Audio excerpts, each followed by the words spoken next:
Injuries in week 1 of the NFL, headed into week 2, plus some Major League Baseball injuries as well. Welcome to That's Gotta Hurt. I'm Dr. David Geyer. We have a lot to get to in this week in injuries, so I'm going to start with Seattle Seahawks quarterback Russell Wilson.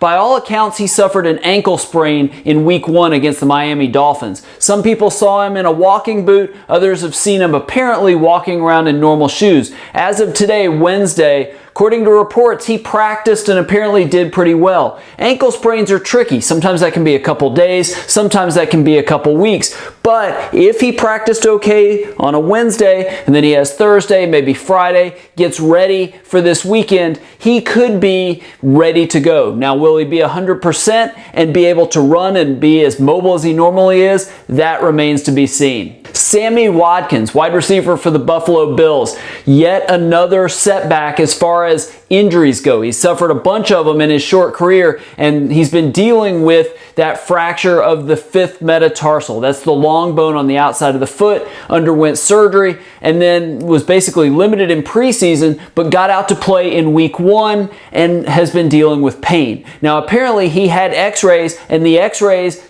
didn't reportedly show any real damage. There's talk that maybe he'll miss the rest of the season. There's talk, apparently head coach Rex Ryan is saying it may be a question of pain tolerance. Could be a couple things going on here. He could be having irritation at the head of the screw where it exits that small bone on the outside of the foot. It could be stress along the screw that's causing pain, but maybe not a new fracture. Maybe there's just a very small amount of the fracture that hasn't healed yet, and a test like an x-ray is not really showing it. Regardless, pain, definitely a bad sign. This can be a tricky injury in tall, running athletes, jumping athletes. It can be really tricky. Hopefully he doesn't need another surgery. Hopefully he doesn't miss extended time, but he definitely won't be the Sammy Watkins that we've seen flashes of, that brilliance. He probably won't be like that, certainly this week, and maybe for next few weeks, maybe the rest of the season going forward.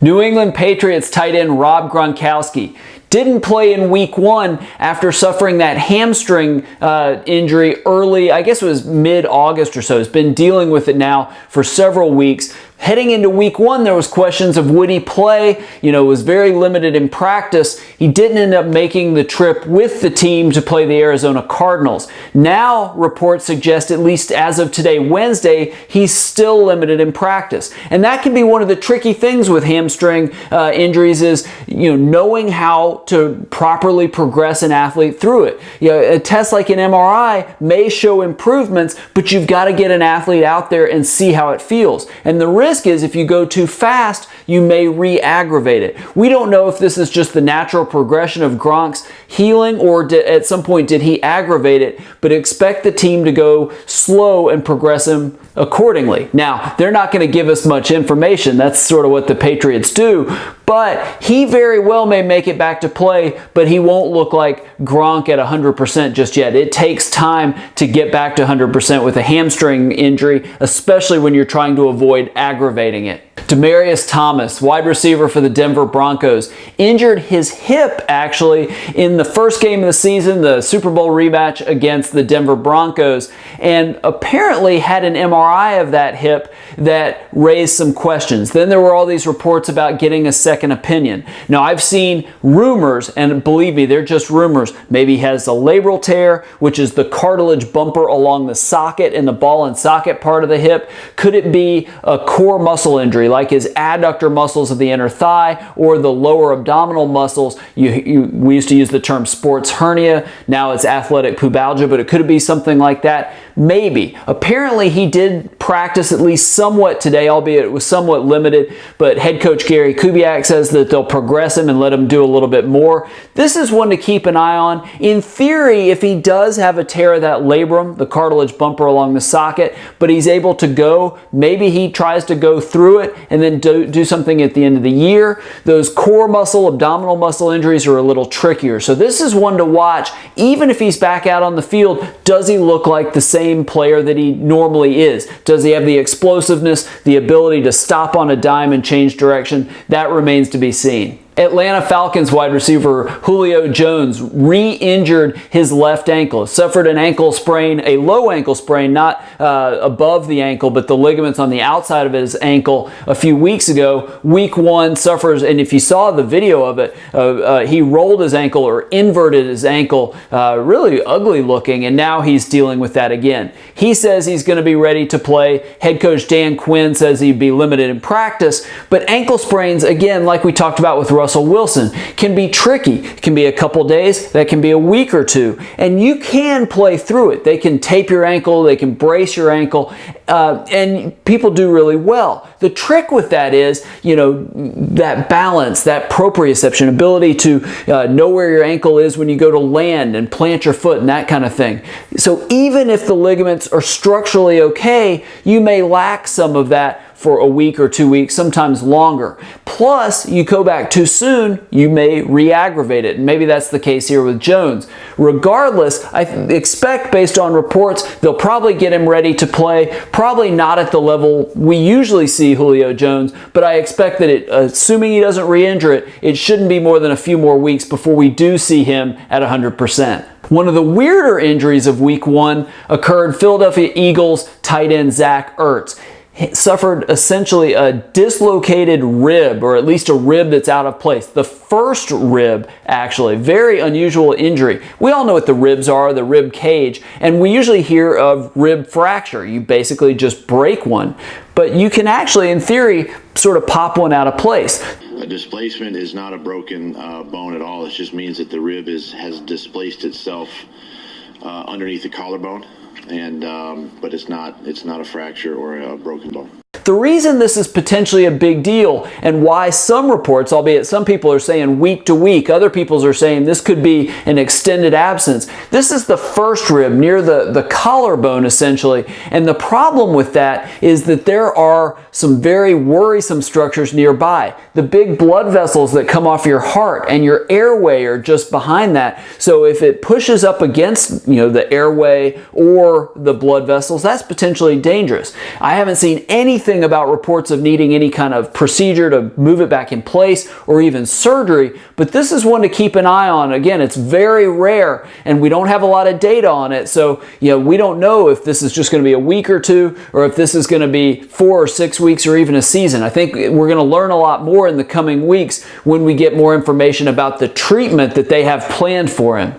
Kansas City Chiefs running back Jamaal Charles still trying to return from that ACL injury last season.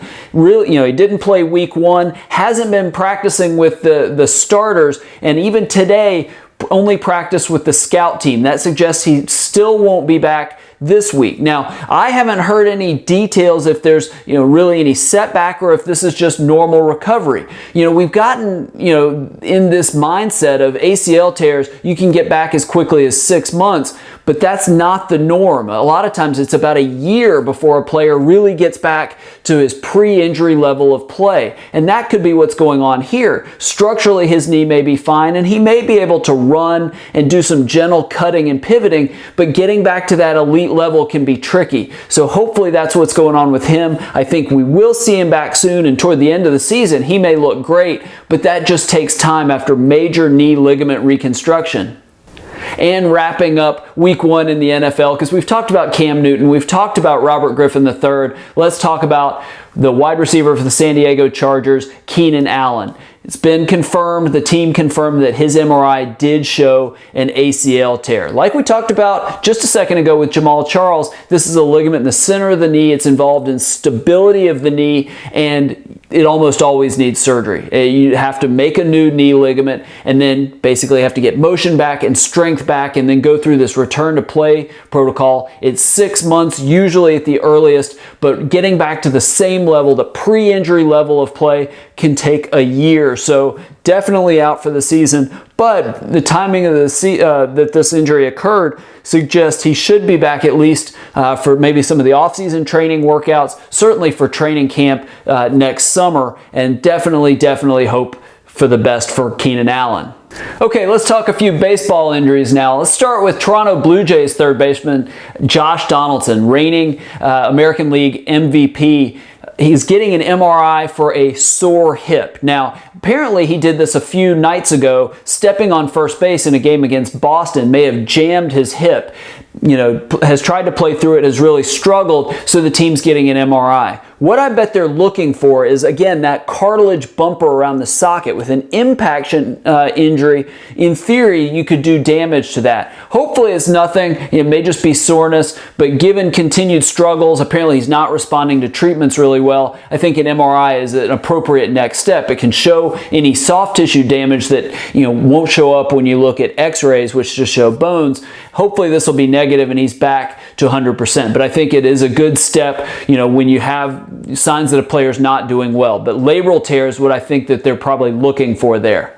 New York Yankees outfielder Aaron Judge looks like will miss the rest of the season after an MRI showed an oblique injury. These are the muscles on the side. You've got your abdominal muscles sort of in the front. This is another abdominal muscle to the side. A very tricky injury in Major League Baseball because of the twisting motion when you go to swing the bat. The trick with an oblique injury, that never needs surgery, but the trick is knowing when an athlete has healed enough that he can do what he needs to be able to do, especially the very aggressive swinging of the bat. The risk you run, because it'll feel great with daily activities, you're not doing that type of motion. But then you go to swing the bat really hard and all of a sudden you re-injure it and then you're back again. So this can be, it doesn't seem like that would be a big deal. You think, oh, a muscle injury, abdominal injury, just take a few days. But in a baseball player, that can take 4, 6, maybe 8 weeks. Now, Brian Cashman, the New York Yankees general manager, hasn't ruled him out for the playoffs, but I think this is one to watch. If the Yankees go a long way, maybe he'd be back. But, we're typically, at least with baseball players, very slow to rush a player back after an oblique injury. Again, a very, very tricky one, and understandable that they shut him down for the rest of the season. Pittsburgh Pirates pitcher Garrett Cole has been shut down. He was placed on the 60-day disabled list, essentially ending his season. And the team is saying he has right elbow posterior inflammation. Posterior means the back of the elbow. So somewhere either on this tip of the elbow, the olecranon, or maybe in his triceps, he was having inflammation. That suggests at least that he's had an MRI that doesn't show any structural damage, but that can be tricky. The Pirates are essentially out of the playoff race, so they decided, hey, look, we're going to shut him down, give him time, and then give him the whole offseason to get him back. I think he's still going through some workouts. We don't know a little bit more. Maybe the Pittsburgh beat writers know a little bit more, but if that's all it is, that it's inflammation of those structures and no structural damage, no ulnar collateral ligament, the Tommy John injury on the inside of your elbow, no flexor pronator strain, nothing like that, then potentially should have no issues. But this will be one that comes out more and more. Where you'd be concerned is heading into next season, does he still have issues? I mean, he's been on the disabled list now 3 times this season. It's basically been a lost season for Garrett Cole. But hopefully, if this is just inflammation, he gets back to the star pitcher he was in the past when he comes back next season. And last, Washington Nationals pitcher Stephen Strasberg. He's gone through the Tommy John injury and then all that debate about shutting him down at a certain point the following season. Now those elbow worries have returned. He's been basically shut down for a little while, and nobody's saying exactly when he'll be back. After an MRI of his elbow reportedly showed no structural damage, no new injury to that ulnar collateral ligament, so apparently doesn't need another Tommy John surgery, but it shows a strain, at least to some extent, of his flexor pronator muscles, his flexor mass. That's these muscles on the inside of your elbow, just past the elbow in the forearm. They help bend your wrist and turn your forearm over, and very common, just mild strain in pitchers. Now, it's tricky to get it to heal. You basically have to eliminate stress on that part of the elbow, so no pitching. Now, Strasberg apparently underwent a PRP injection, platelet-rich plasma, where you basically draw blood from your body. The doctor spins it in a centrifuge, draws off the white blood cells, draws off the red blood cells, and then re-injects the plasma filled with platelets and all their growth factors into that area to try to get a structure to heal faster. You can do it for muscle injuries, you can do it for ligament and tendon injuries, and they're trying to get this to heal faster. Now, if the Nationals make the playoffs, will he be back? We don't know. Again, we don't know how severe this is, and we have to see how he responds. Given the Nationals' treatment of injuries in the past, I think that this is one that I would expect them to exercise caution. We've seen it with his recovery from Tommy John surgery. I think you'll see it here. But if he feels great, maybe he'll be back a little later on as the season progresses.